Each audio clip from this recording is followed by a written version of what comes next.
Sir,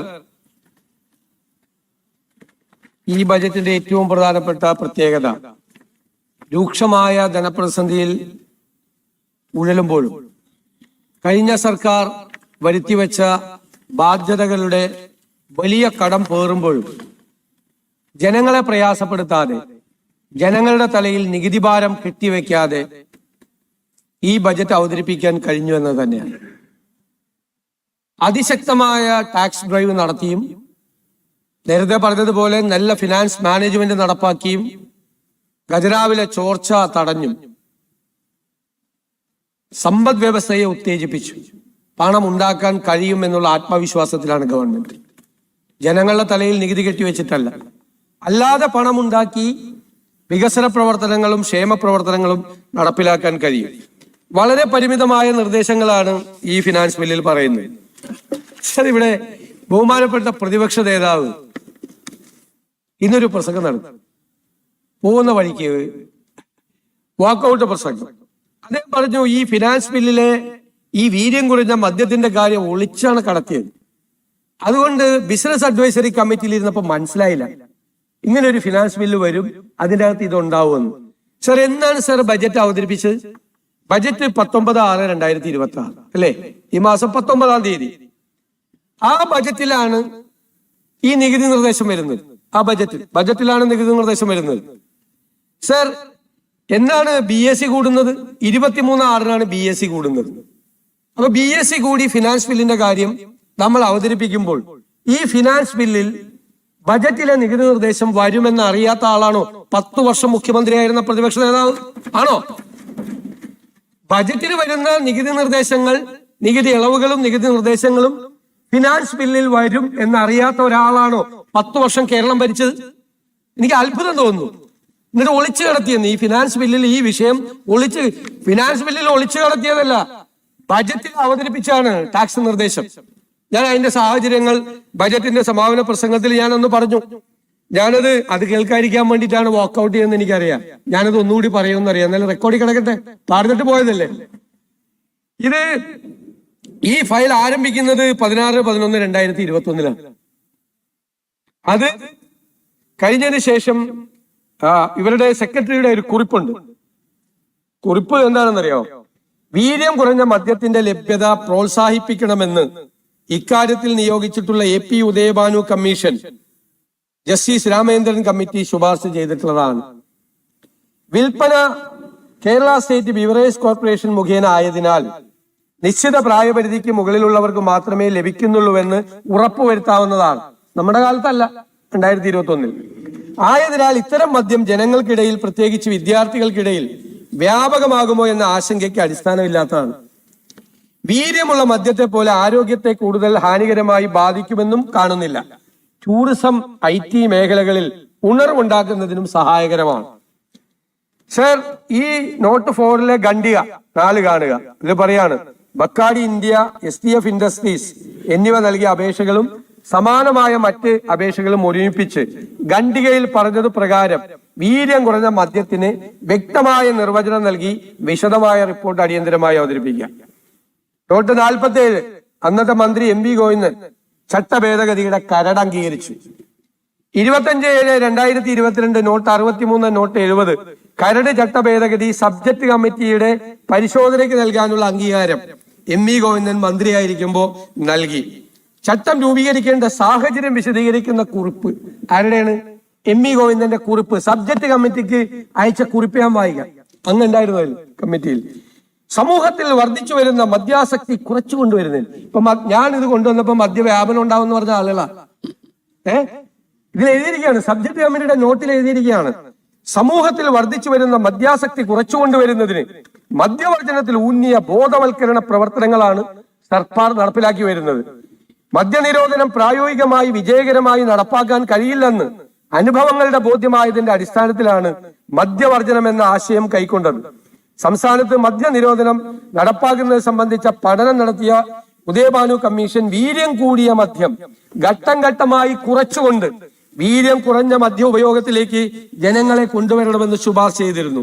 സംസ്ഥാനത്ത് നിലവിൽ വിൽക്കുന്ന ഇന്ത്യൻ നിർമ്മിത വിദേശ മദ്യത്തിന്റെ വീര്യം 42.86%. ഇതോടൊപ്പം തന്നെ 20% വരെ വീര്യമുള്ള മദ്യം ലഭ്യമാക്കിയാൽ വീര്യം കൂടിയ മദ്യത്തിന്റെ ഉപഭോഗം കുറയ്ക്കാൻ സാധിക്കുമെന്ന് കരുതുന്നു. 2022-23 മദ്യനയത്തിൽ, ഇവരുടെ തന്നെ മദ്യനയത്തിൽ, പഴയ ഗവൺമെന്റിന്റെ 20% വരെയുള്ള വീര്യം കുറഞ്ഞ മദ്യം വിപണനം നടത്തുന്നതിന് അനുമതി നൽകുന്നതിനുള്ള തീരുമാനം എടുത്തിരുന്നു. അതിന്റെ ഭാഗമായി 0.5% മുതൽ 20% വരെ വീര്യമുള്ള മദ്യവിൽപ്പന നടത്തുന്നതിന് അനുമതി നൽകുന്നതിനായി വിദേശ മദ്യ ചട്ടങ്ങളിൽ ഭേദഗതി വരുത്തുന്നതിനുള്ള കരട് ചട്ടം തയ്യാറാക്കിയിരുന്നു. പ്രസ്തുത കരട് ചട്ടം നിയമസഭാ സബ്ജക്ട് കമ്മിറ്റിയുടെ പരിശോധനയ്ക്ക് സമർപ്പിക്കുന്നു. സാർ, ഇത് വെച്ചിട്ട് ഫോറിൻ ലിക്കർ റൂൾസിൽ അമെന്റ്മെന്റ് നടത്തി. ഫോറിൻ ലിക്കർ റൂൾസിൽ അമെന്റ്മെന്റ് നടത്തി കഴിഞ്ഞാൽ ഓരോ കാറ്റഗറി ക്രിയേറ്റ് ചെയ്യും. ഇപ്പൊ ബിയറിനൊരു കാറ്റഗറി ഉണ്ട്, വൈനിനൊരു കാറ്റഗറി ഉണ്ട്, 400 രൂപയ്ക്ക് കൂടുതലുള്ള മദ്യത്തിന് ഒരു കാറ്റഗറി ഉണ്ട്, അതിന് താഴെയുള്ള മദ്യത്തിന് ഓരോ കാറ്റഗറി ഉണ്ട്. ഈ ഓരോ കാറ്റഗറിക്കും ടാക്സ് ഉണ്ട്, ഓരോ കാറ്റഗറിക്കും. അത് ടാക്സസ് ഡിപ്പാർട്ട്മെന്റിന്റെ മുമ്പിൽ വരുമ്പോൾ ഇങ്ങനെ നിശ്ചയിച്ചു വെച്ചിരിക്കുന്ന ഈ കാറ്റഗറിക്ക് ഒരു ടാക്സ് കൊടുക്കണം. ആ ടാക്സ് ആണ് ഈ ബജറ്റിലൂടെ ഗവൺമെന്റ് ചെയ്തത്. അത് അവരെല്ലാം ആവശ്യപ്പെട്ടിരുന്നത് ഫയലുകളിൽ ബിയറിനും വൈനിനും ഇടയ്ക്കുള്ള നികുതി വേണമെന്നാണ്. നമ്മളത് ചെയ്തില്ല. 0.5 തൊട്ട് 10 വരെയുള്ളതിന് ബിയറിനേക്കാൾ വൈനിനേക്കാൾ ഉയർന്ന ടാക്സ് ഈടാക്കി 120%. എന്നിട്ട് 10% മുതൽ 20% വരെ ആൽക്കഹോളിക് കണ്ടന്റ് ഉള്ളതിന് 175%. ഞങ്ങളത് പരിശോധിച്ച് സൗത്ത് ഇന്ത്യയിലെ എല്ലാ സംസ്ഥാനങ്ങളിലെയും വീര്യം കുറഞ്ഞ മദ്യത്തിന്റെ ഏറ്റവും ഉയർന്ന റേറ്റ് ആണ് കേരളത്തിൽ. ഏറ്റവും ഉയർന്ന റേറ്റ് കേരളത്തിൽ. പിന്നെ കർണാടക ഗവൺമെന്റ് വളരെ ഡീറ്റെയിൽ ആയിട്ടുള്ള ഒരു സ്റ്റഡി നടത്തി. ആ ഡീറ്റെയിൽ ആയിട്ടുള്ള സ്റ്റഡി നടത്തി സിദ്ധരാമയ്യ ഗവൺമെന്റ് അത് നടപ്പാക്കി. അതിൽ അവർ WHO കോട്ട് ചെയ്തു, world health organisation. Sir, world health ഓർഗനൈസേഷന്റെ വലിയൊരു ഡോക്യുമെന്റ്. ആ വലിയ ഡോക്യുമെന്റ് എന്ന് പറയുന്നത് ഈ മദ്യ ഉപഭോഗത്തെ സംബന്ധിച്ച് ഉണ്ടാകുന്ന ഹാർഡ് ലിക്കർ ഉപയോഗിച്ചുകൊണ്ടുണ്ടാകുന്ന അസുഖങ്ങളെ പറ്റിയാണ്. ലിവറിനുണ്ടാകുന്ന അസുഖങ്ങൾ, കാർഡിയോ വാസ്കുലർ ഡിസീസ്, ഒരുപാട് രോഗങ്ങൾ. എന്നിട്ട് അവര് പറയുന്നത്, അവരുടെ സ്ട്രാറ്റജി, അവരെല്ലാ മദ്യനിർമ്മാണ കമ്പനികളോടും വേൾഡ് ഹെൽത്ത് ഓർഗനൈസേഷൻ പറയാണ്, നിങ്ങൾ ഹാർഡ് ലിക്കർ അത് കുറച്ചു കൊണ്ടുവന്ന് നിങ്ങളുടെ പ്രൊഡക്ഷൻ മുഴുവൻ ആൽക്കഹോളിക് കണ്ടന്റ് കുറവായ മദ്യത്തിലേക്ക് പോകണം, അല്ലെങ്കിൽ ലോകം രോഗാതുരമാവും, അപകടമാണ് എന്ന് പറയാണ്. ആ WHO റിപ്പോർട്ട്, ഗ്ലോബൽ സ്ട്രാറ്റജി, അത് കോട്ട് ചെയ്തുകൊണ്ടാണ് കർണാടക ഗവൺമെന്റ് അത് ഉത്തരവിറക്കിയത്.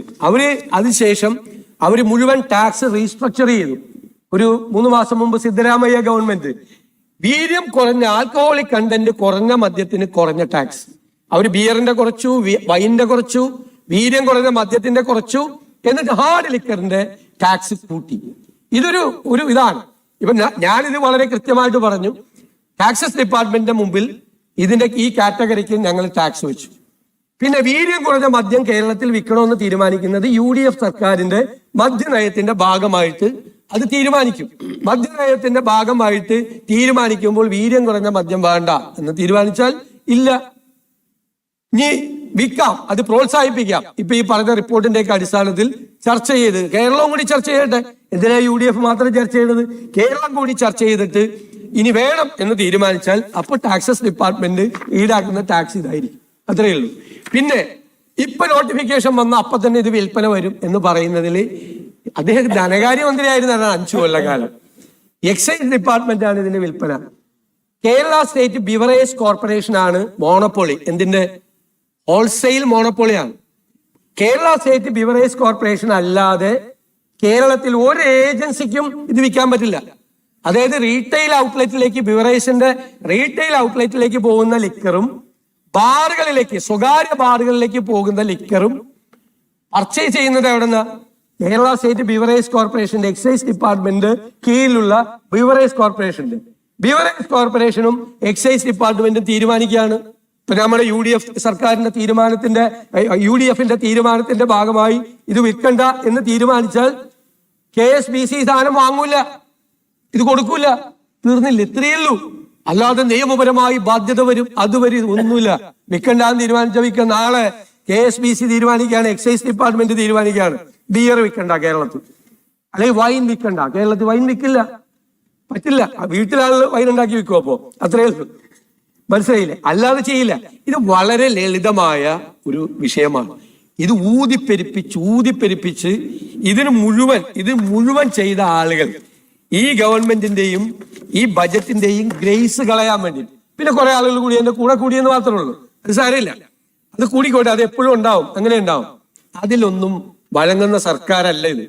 ഈ സർക്കാരിന് കൃത്യമായ പരിപാടിയുണ്ട്, കൃത്യമായ പദ്ധതിയുണ്ട്, കൃത്യമായ പ്ലാൻ ഉണ്ട്. അത് കൂടിയാലോചനകൾക്ക് ശേഷമുള്ള തീരുമാനമാണ്. ബജറ്റിലെ നികുതി നിർദ്ദേശം ആരുമായിട്ട് കൂടിയാലോചിക്കാൻ പറ്റില്ല. അത് അതുമായിട്ട് ബന്ധപ്പെട്ട കൂടിയാലോചനകൾ മാത്രമേ നടത്തുള്ളൂ. അത് കഴിയുമ്പോഴാണ് ഏത് വിഷയവും അത് ആ കാര്യത്തിലുള്ള ഉറച്ച തീരുമാനമാണ്.